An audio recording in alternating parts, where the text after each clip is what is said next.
Sir Gerald Kaufman.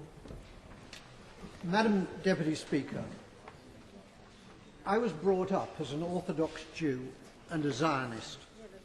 On a shelf in our kitchen was a tin box of the Jewish National Fund, into which we put coins to help the pioneers building a Jewish presence in Palestine. I first went to Israel in 1961, and I've been there since more times than I can count. I had family in Israel, and I have friends in Israel. One of them fought in the wars of 1956, 1967 and 1973, and was wounded in two of them. The tie clip which I'm wearing is made from a campaign decoration awarded to him, which he presented to me. I've known most of the Prime Ministers of Israel, starting with the founding Prime Minister, David Ben-Gurion. Golda Meir was my friend.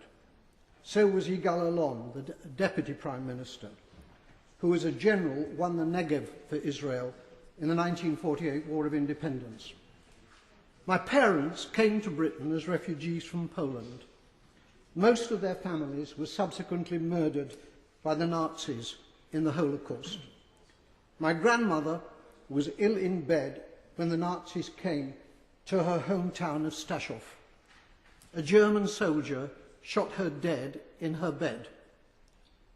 Madam Deputy Speaker, my grandmother did not die to provide cover for Israeli soldiers murdering Palestinian grandmothers in Gaza.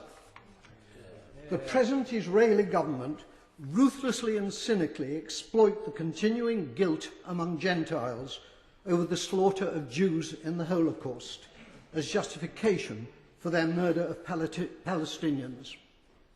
The implication is that Jewish lives are precious, but the lives of Palestinians do not count.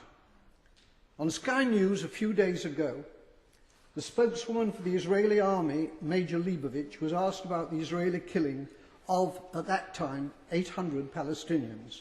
The total is now 1,000. She replied instantly, 500 of them were militants. That was the reply of a Nazi.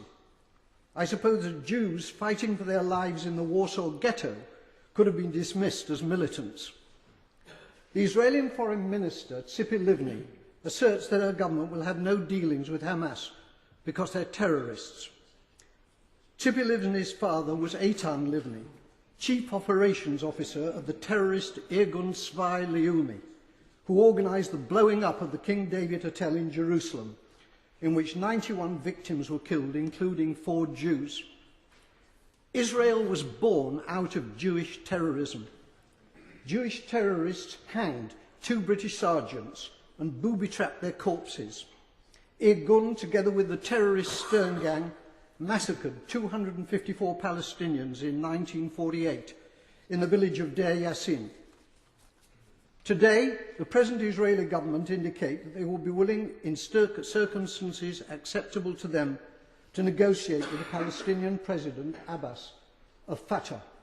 It's too late for that, Madam Deputy Speaker. They could have negotiated with Fatah's previous leader, Yasser Arafat, who was a friend of mine. Instead, they besieged him in a bunker in Ramallah, where I visited him. It's because of the failings of Fatah since Arafat's death that Hamas won the election, the Palestinian election in 2006.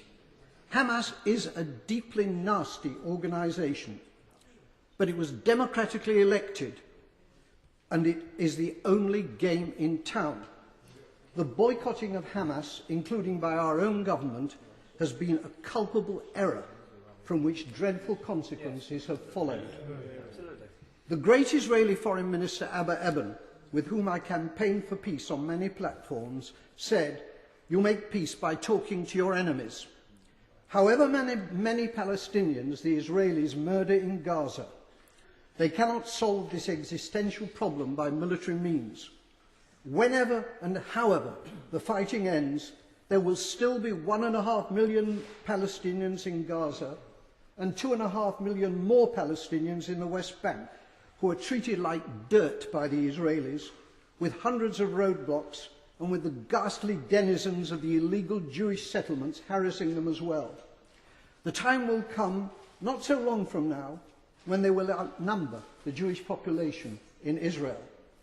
It's time for our government to make clear to the Israeli government that its conduct and policies are unacceptable and to impose a total arms ban on Israel.